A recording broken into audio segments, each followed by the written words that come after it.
ہو جائے، اگر چاہتے ہو کہ تمہاری موت امر ہو جائے، اگر چاہتے ہو کہ قبر میں سرخرو ہو جاؤ، اگر چاہتے ہو کہ قیامت میں لاج رہ جائے، تو پیار کرو، ٹوٹ کر محبت کرو، نبی کے وفادار بن کے رہو، آقا کے حبدار بن کے رہو، اپنے آقا نبی پاک کو چاہو، مال سے زیادہ، اولاد سے زیادہ، کائنات سے زیادہ نبی کے لیے اپنے سینوں میں غیرت پیدا کرو، غیرت پیدا کرو، حمیت پیدا کرو، اور بتاؤ اگر ماں باپ کا دشمن ہے معافی کا خانہ ہے، اگر بھائیوں کا دشمن ہے معافی کا خانہ ہے، اگر میری ذات کا دشمن ہے معافی کا خانہ ہے، میرے آقا کے گستاخ کے لیے معافی کا خانہ نہیں ہے، کیونکہ ہمیں آقا جانوں سے زیادہ عظیم ہے، کل کائنات سے زیادہ عظیم ہے، ہم مر سکتے ہیں، ہمیں کاٹا جا سکتا ہے، ہماری ہڈیوں سے گوشت چھیلا جا سکتا ہے، ہمارے بالوں کو کھینچ کے کھال اتاری جا سکتی ہے، لیکن اپنے آقا کریم سے بے وفائی کر جائیں، واللہ یہ کبھی نہیں ہو سکتا۔ جیئیں گے تو مصطفیٰ کے لیے، مریں گے تو مصطفیٰ کے لیے۔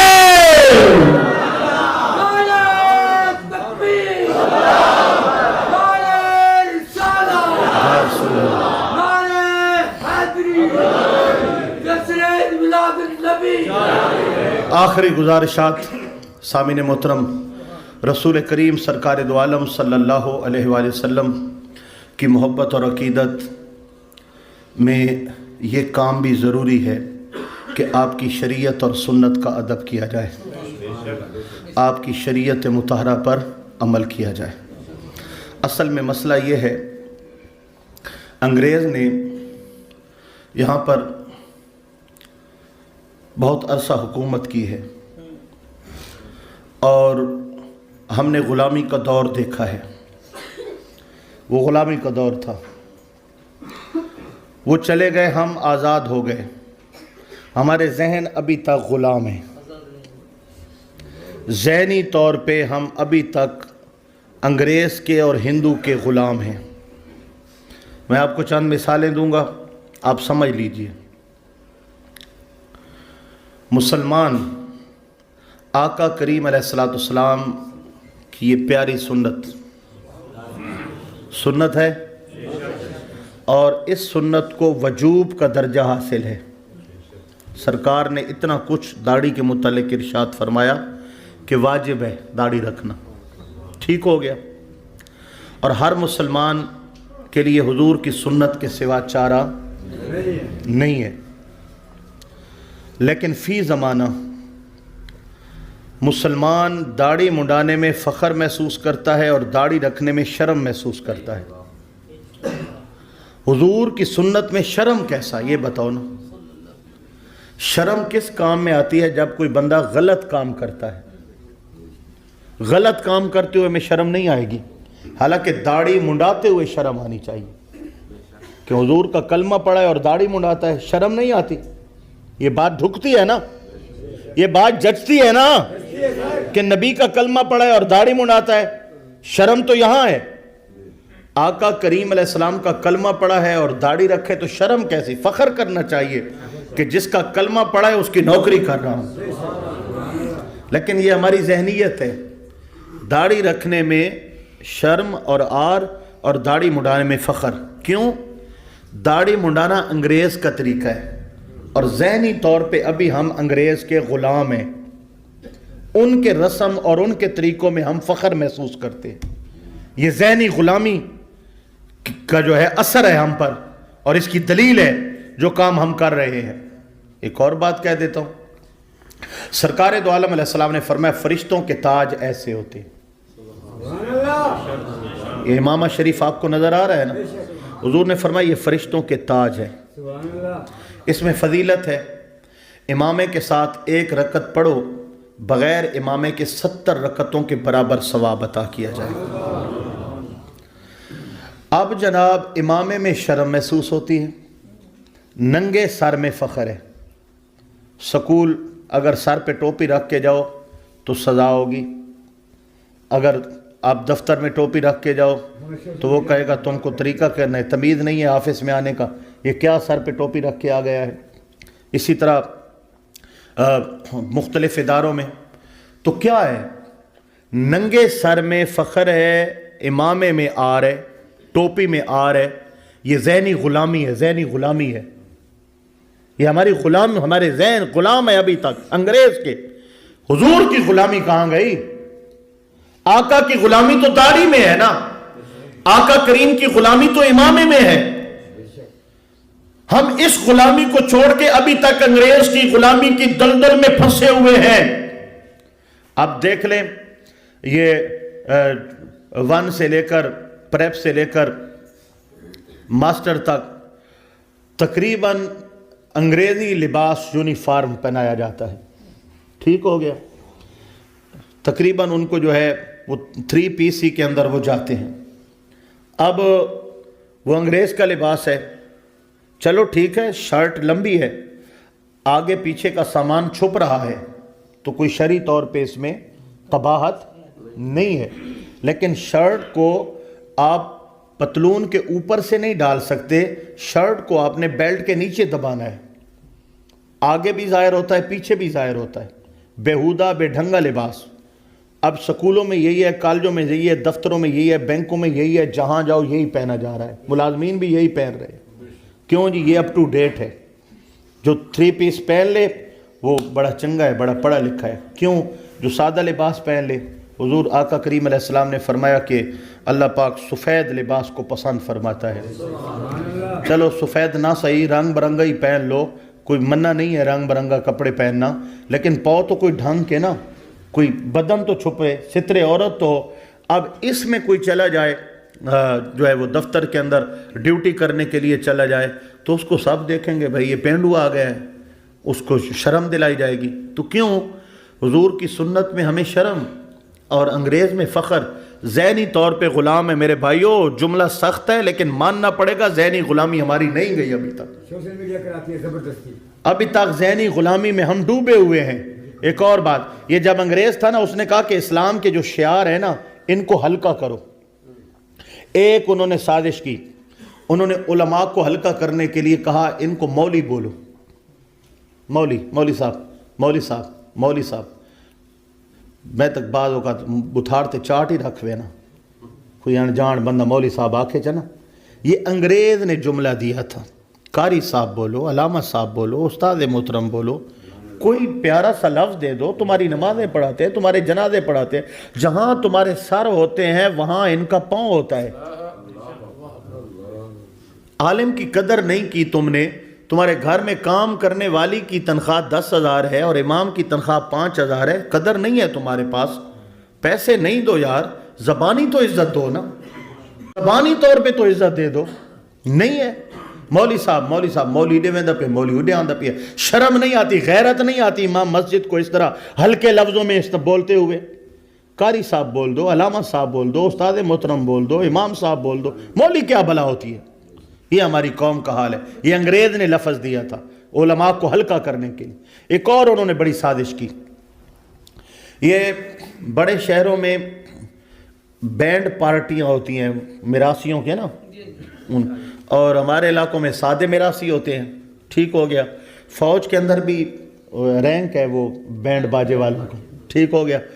تو یہ جتنے بینڈ والے ہیں نا یا سادے میراثی ہیں، ان کے سروں پہ یہ جو بڑی بڑی پگیں آپ کو نظر آتی ہیں نا، یہ انگریز نے رکھوائی تھی حضور کے امامے کی توہین کرنے کے لیے۔ اس نے کہا ان کے سروں پہ پگڑیاں بندھواؤ، ان کے سروں پہ بڑی بڑی پگیں باندھ دی گئیں امامے کو ڈی گریڈ کرنے کے لیے اور علماء کی ہتک کرنے کے لیے۔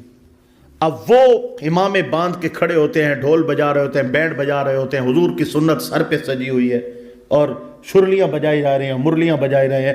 دوستو کیا کیا ہے انہوں نے، اور ہم بھی ان کے پیچھے اندھے دھوند ان کے پیچھے چلے پڑے ہیں۔ اپنی ذہنی سطح تو دیکھو، ہنسنے کی بات میں نہیں کر رہا، ہنسی آپ کو آئے گی لیکن میں ہنسی کی بات نہیں کر رہا۔ جو جینز ہوتی ہیں، جینز جانتے ہو جینز کیا بلا ہوتی ہے؟ وہ بالکل یہ اس طرح کا لائٹ کلر ہوتا ہے، ٹھیک ہے، چٹا اور نیلا، اسی طرح بلیو کلر ہوتا ہے، اور پھکا کلر، نہ رنگ نہ سواد، ٹھیک ہے نا، بالکل ایسے لگتا ہے دھول دھول دھول کے اب یہ کپڑا پھٹنے والا ہے۔ جینز دیکھی ہے نا آپ نے، ٹھیک ہے۔ اچھا، پھر پہلے انہوں نے جینز پہنی، سخت گرمی ہے، جینز ٹھوٹ سی ہوئی ہے، اور بھائی امریکہ میں تو ٹھنڈ ہوتی ہے، برطانیہ میں ٹھنڈ ہوتی ہے، وہ تو پہن لیتے ہیں، تو پاکستان جیسے گرم ملک میں جون میں پہن کے پھر رہا ہے، غلامی ہے بھائی۔ پھر انہوں نے کیا کیا، انہوں نے اس کو تھوڑا تھوڑا پھاڑنا شروع کر دیا۔ آپ نے پھٹی ہوئی جینز دیکھی ہے نا، ہاں تھوڑی سی یہاں پہ ران کے ساتھ ٹک لگا ہوا ہے، پھٹی ہوئی ہے، کوئی گھٹنوں کے ساتھ پھٹی ہوئی ہے، کوئی نیچے پنڈلی کے پاس پھٹی ہوئی ہے، کسی نے آگے سے پھاڑی ہوئی، کسی نے پیچھے۔ تو مسلمان نے کہا میں بھی پھاڑوں گا۔ یار غیرت نہیں ہے تیرے اندر؟ پھٹی ہوئی جینز پہن رہے ہیں، مسلمان بھی پہن رہا ہے، انہوں نے کچھا پہنا ہے، اس نے بھی چڈی پہن لی۔ یہ ہماری حالت ہے، یہ ہماری ذہنی غلامی ہے۔ اور بھائی اگر غلام بننا ہے تو مدینے والے کے بنو نا۔ نعروں سے غلامی نہیں ملے گی، جھنڈے لگانے سے غلامیاں نہیں ملیں گی، لنگر کھانے سے غلامیاں نہیں ملیں گی۔ چوری والے مجنو، چوری والے خون والے مجنو بن کے دکھاؤ۔ اگر کرنا ہے عمل تو شریعت پہ عمل کرو، سنت پہ عمل کرو، نماز کی پابندی کرو، نبی کی سنت کو چہروں پہ سجاؤ، سروں پہ امامیں چلاؤ، فرشتوں کے تاج رکھو۔ فخر کرنا ہے تو انگریز کی غلامی میں فخر نہیں ہے، میرے پاک محمد مصطفیٰ کی غلامی میں فخر ہے۔ اس طریقے پہ آؤ، اس انداز کو اپناؤ۔ کہاں مارے مارے پہ رہے ہو؟ نوجوان نسل کو شعور کون دے گا؟ ہماری نسل کو سیدھا راستہ کون دکھائے گا؟ جو آتا ہے ابھی داڑھی آتی نہیں ہے، بلیڈ چلانا پہلے شروع کر دیتا ہے۔ ماں باپ اس کو سکھائیں، حضور کی سنت ہے، سچی داڑھی رکھو، داڑھی کے ساتھ جیو، داڑھی کے ساتھ مرو، تاکہ قبر میں جاؤ تو تجھے بولنا نہ پڑے۔ میرے آقا فرمائیں گے فرشتے کیا پوچھتے ہو؟ دیکھتے نہیں ہو چہرے پر اپنے نبی کی سنت سجا کے آیا ہے۔ نمازوں کی پابندی کرو، کرکٹ ہے، واکنگ ہے، یہاں پہ وہ کیا کہتے ہیں ایکسرسائز ہے، یہاں پہ رننگ ہے، سب کچھ کر لیتے ہیں، لیکن 5 وقت سجدہ سے محروم ہے یہ بندہ۔ انگریز کی غلامی ہے، یہود و نصارہ، خدا رسول کی غلامی سے ہم محروم ہو چکے ہیں۔ یاد رکھو یہ دنیا، یہ دھن، یہ عزت، یہ جاگیر، سب کچھ فنا ہے، فنا ہے، فنا ہے۔ قبر میں جائے گی تو نیکی جائے گی، نیکیاں جمع کر لو۔ بہت سر پہ کھڑی ہے، مر رہے ہیں لوگ، اتنی تیزی سے مر رہے ہیں، ہم نے تو کبھی دیکھا بھی نہیں تھا، ایسے بھی آئیں گے۔ گزشتہ 6 ماہ میں لوگ کیسے مر رہے ہیں یار، جوان موتیں ہو رہی ہیں بڑی تیزی سے۔ لوگ، یہ قیامت کی نشانیاں ہیں کہ اموات اچانک ہوں گی اور کثرت سے ہوں گی۔ قیامت سر پہ کھڑی ہے، ہم اور آپ لکھوا نہیں لائے کہ ہم نے پتہ نہیں کتنے سال جینا ہے۔ اے حضرت علی ذرا بتاؤ کتنا جینا ہے؟ آقا ایک پاؤں میں جوتا پہنتا ہوں نا، ڈر لگا رہتا ہے کہ دوسرے میں پہننے سے پہلے موت آ جائے گی۔ میرے آقا کریم نے فرمایا علی اتنی لمبی امید کس نے دلائی ہے تجھے؟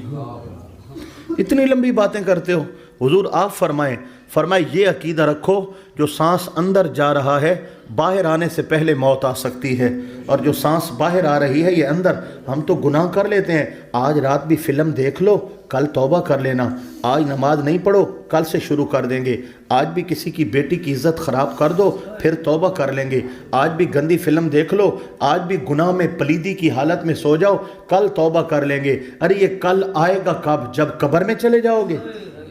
یہ شیطان ہماری انگلی پکڑ کے ہمیں چلا رہا ہے کہ آ میرے ساتھ، ہم اس کی انگلی پکڑ کے چھوٹے بچوں کی طرح چلتے جا رہے ہیں۔ لمبی امیدیں شیطان دلاتا ہے، کل توبہ کر لے۔ امام محمد غزالی رحمۃ اللہ علیہ فرماتے ہیں کہ ایک چھوٹا سا پودا ہے، ایک شخص کو کہا جاتا ہے اس کو اکھیڑ دے، یہ پودا گندا ہے، اس میں بدبو بھی ہوتی ہے، اس میں کانٹے بھی ہوتے ہیں اور اس سے بیماریاں پھیلتی ہیں۔ اس نے کہا کل کاٹوں گا، کل اس کو اکھیڑوں گا، کل اکھیڑوں گا۔ اسی طرح سال ہو گیا، سال بعد جب اکھیڑنے گیا تو وہ تو درخت بنا کھڑا تھا، اس کو ہاتھ لگایا تو اس کے ہاتھ کانٹوں سے زخمی ہو گئے۔ اکھیڑتا ہے تو اب اکھڑتا نہیں ہے، کاٹتا ہے تو وہ پھر آ جاتا ہے۔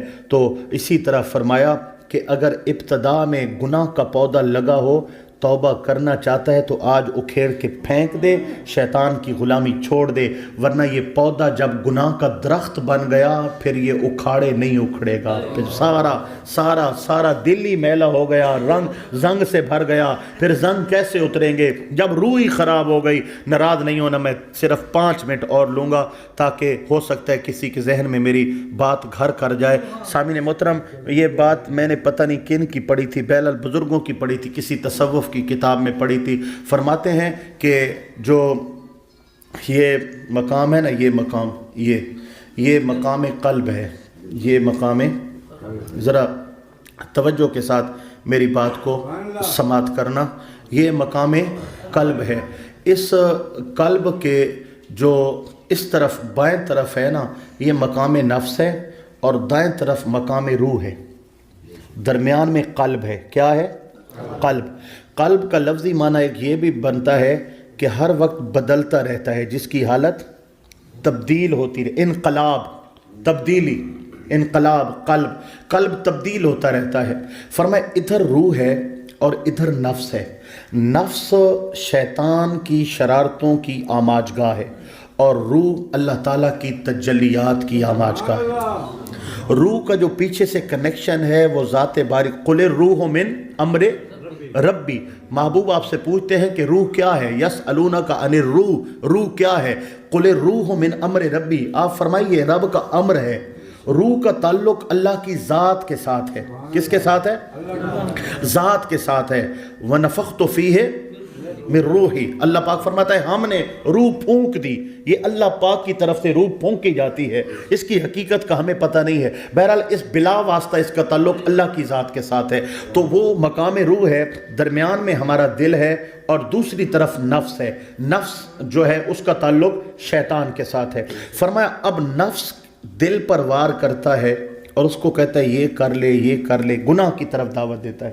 اور ادھر روح اللہ کی پہچان، اللہ کا عرفان، اللہ کی دعوت پہنچاتی ہے. دل کو کہتی ہے یہ کر لے، یہ کر لے، یہ کر لے. اب دل کیا کرتا ہے؟ کبھی اس کی مانی تو نماز پڑھنے لگ گیا، کبھی نفس کی مانی تو گالیاں دینے لگ گیا، کبھی روح کی مانی تو قرآن پڑھنے لگ گیا، کبھی نفس کی مانی تو گانے سننے لگ گیا، کبھی ادھر آ گیا، کبھی ادھر آ گیا. اب فرماتے ہیں یہ جنگ جاری رہتی ہے. نبی پاک علیہ السلام نے فرمایا ہم چھوٹے جہاد سے بڑے جہاد کی طرف جا رہے. آقا تیر چلے، تلوار چلے، خنجر چلے، گردنیں کٹیں، یہ چھوٹا جہاد ہے تو بڑا کیا ہوگا؟ فرمایا اب ہم نفس کے ساتھ جہاد کرنے جا رہے ہیں. جہاد بن نفس یہ اس سے بھی بڑا جہاد ہے. یہ ہر وقت اپنی طرف بلاتا ہے، روح اپنی طرف بلاتا ہے. ہم جو لوگ ہیں ہم ہیں نفسانی بندے. ہم کون ہیں؟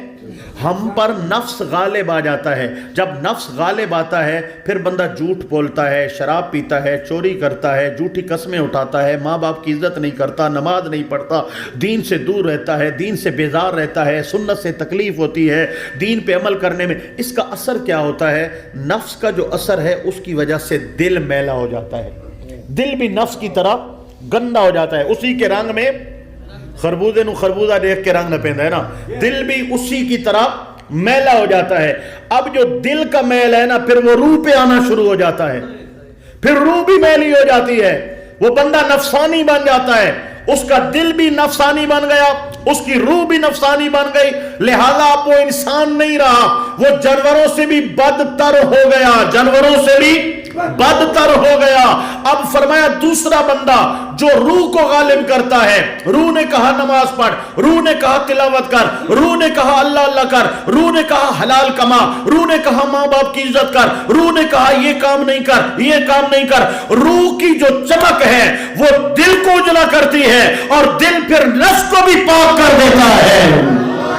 پانی ہو جاتا ہے، روح پہ آنا شروع ہو جاتا ہے، پھر روح بھی میلی ہو جاتی ہے. وہ بندہ نفسانی بن جاتا ہے. اس کا دل بھی نفسانی بن گیا، اس کی روح بھی نفسانی بن گئی. لہذا اب وہ انسان نہیں رہا، وہ جانوروں سے بھی بدتر ہو گیا، جانوروں سے بھی بدتر ہو گیا. اب فرمایا دوسرا بندہ جو روح کو غالب کرتا ہے. روح نے کہا نماز پڑھ، روح نے کہا تلاوت کر، روح نے کہا اللہ اللہ کر، روح نے کہا حلال کما، روح نے کہا ماں باپ کی عزت کر، روح نے کہا یہ کام نہیں کر، یہ کام نہیں کر. روح کی جو چمک ہے وہ دل کو اجلا کرتی ہے اور دل پھر نفس کو بھی پاک کر دیتا ہے. پھر اس کا جو نفس ہے وہ بھی روحانی ہو جاتا ہے، اس کا قلب بھی روحانی ہو جاتا ہے. پھر وہ بندہ انسان ہے، فرشتوں سے بھی اعلیٰ ہے، فرشتوں سے بھی اعلیٰ ہے.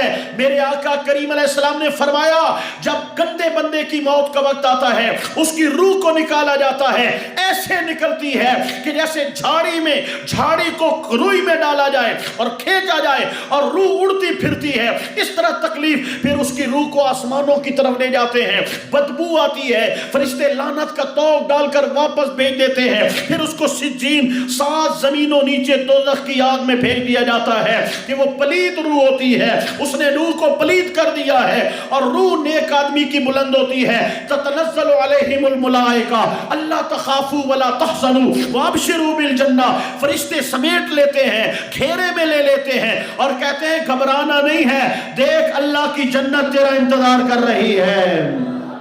روح آسمانوں کی طرح بلند ہوتی ہے، خوشبوئیں آتی ہیں، فرشتے مرحبا کہتے ہیں، ایک آسمان دوسرا تیسرا 7 آسمان کھول کر بارگاہ الہی میں پیش کی جاتی ہے، پھر روح کو اعلیٰ علیین میں رکھ دیا جاتا ہے، جنت کی سیروں میں ہوتی ہے۔ یہ میں خود نہیں کہہ رہا، یہ حدیث پاک کا مفہوم پیش کر رہا ہوں۔ تو میرے بھائیوں، درمیان میں دل کھڑا ہے، ادھر نفس کھڑا ہے، ادھر روح کھڑی ہے، اب من چاہے تو روحانی ہو جاؤ، من چاہے تو نفسانی ہو جاؤ۔ ہم نفسانی ہیں، نفسانی ہیں، نفسانی ہیں، نفس کی خواہشوں نے ہمیں اندھا کر دیا ہے، ہمیں ذلیل کر دیا ہے، ہم سے گناہ کروائے ہیں، ہم نے صبح و شام گناہ کیے ہیں، نہ خدا کا خوف ہے، نہ مصطفیٰ کا حیا ہے، نام کا کلمہ پڑا ہے، دنیا کے سارے گناہ ہمارے دامن میں رکھے ہوئے ہیں۔ آؤ کب توبہ کرو گے؟ کب تک شیطان کی انگلی پکڑ کے چلتے رہو گے؟ کب تک فریب میں مبتلا رہو گے؟ توبہ کی چوکھٹ پہ کب آؤ گے؟ اللہ کی بارگاہ میں آنسو کب بہاؤ گے؟ اپنے دلوں کے زنگ کب دور کرو گے؟ اپنے میل کب دھو گے؟ بارگاہ خداوندی میں مقبول بندہ بننے کی کوشش کب کرو گے کہ جب موت آئے تو لعنت نہ ہو بلکہ اللہ کی رحمتوں کی برسات ہو رہی ہو؟ آج موقع ہے، من بدل دو، جینے کا انداز بدل دو، سونے کے انداز بدل دو، رہنے کے انداز بدل دو، مصطفی ہو جاؤ، نبی کے نوکر ہو جاؤ، محمد کے غلام ہو جاؤ، اور بتا دو اے بابا خادم حسین رضوی رحمت اللہ علیہ، تجھے ثواب پہنچانے کے لیے ہم اپنے کردار بدل رہے ہیں، تو ہمیں نبی کی غلامی کا سبق دے کے گیا ہے، ہم لبیک لبیک لبیک یا رسول اللہ کے نعرے لگا کر آج مصطفیٰ کی غلامی کا وعدہ کر رہے ہیں۔ حضور کی نوکری کرو، آقا کی غلامی کرو، کہاں مارے مارے پھر رہے ہو؟ یہ کوئی زندگی ہے جو ہم گزار رہے ہیں؟ امام محمد غزالی رحمت اللہ علیہ کی ایک اور بات آپ فرماتے ہیں کہ حیوان، انسان اور فرشتے، حیوان، انسان، فرشتے، حیوان میں عقل نہیں ہے، نفس ہے، عقل نہیں ہے، خواہش ہے۔ انسان میں خواہش بھی ہے، عقل بھی ہے، فرشتوں میں خواہش نہیں ہے، عقل ہے۔ فرشتوں کی صفت عقل ہے، حیوان کی صفت خواہش ہے، اس میں عقل نہیں، اس میں خواہش نہیں۔ انسان میں دونوں چیزوں کو رکھا، ان عقل اور خواہش دونوں کا آپس میں مقابلہ ہے۔ جس کی خواہش پہ عقل غالب آ گیا وہ فرشتوں سے اعلیٰ ہو گیا، فرشتوں سے اعلیٰ ہو گیا۔ کیوں؟ فرشتوں کا کیا کمال ہے؟ اللہ نے خواہش رکھی نہیں تو پھر عقل ہی کام کرے گی نا۔ انسان تیرا کمال ہے کہ خواہش کو کچل دیا، عقل سے کام لیا، رب کا محبوب ہو گیا۔ یہ فرشتوں سے اعلیٰ ہے۔ اور اگر اس نے عقل پر خواہش کو غالب کر لیا، نفس کو غالب کر لیا، یہ درندوں سے بدتر ہے، یہ جانوروں سے بدتر ہے۔ کیوں؟ وہ تو ہیں جانور، ان میں عقل ہے ہی نہیں، تیرے اندر عقل ہے اور پھر بھی تو نے عقل کو کچلا اور خواہش سے کام لیا، تو جانوروں سے بدتر ہے۔ اور قرآن نے تائید کر دی، اولئک کالانعام، فرمایا یہ جانور ہے، یہ جانور ہے، بل ہم اضل، یہ جانوروں سے بھی بدتر ہے، جانوروں سے بھی بدتر ہے۔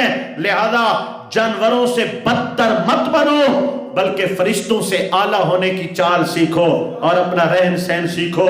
دوستو، میں نے عقیدہ بھی ڈٹ کے سنایا ہے، میں نے ختم نبوت بھی سنائی ہے، ناموس رسالت بھی، قبلہ رضوی صاحب کو خراج تحسین بھی پیش کیا ہے۔ میرا کچھ سبق یاد رکھو نہ رکھو، یہ آخری سبق ضرور یاد رکھنا، نیکی کی طرف آؤ، گناہ میں اپنی زندگی ضائع مت کرو۔ اللہ پاک ہمیں عمل کی توفیق عطا فرمائے۔ وآخر دعوانا ان الحمدللہ رب العالمین۔ اور میں سوشل میڈیا ظالم سے جنگ کا اعلان کرتا ہوں کل۔ بالکل جنگ جاری رہے گی۔ میری سم لکھوائی جائے، گواہ میرے وہ کھڑے ہیں۔ مصطفیٰ جان رحمہ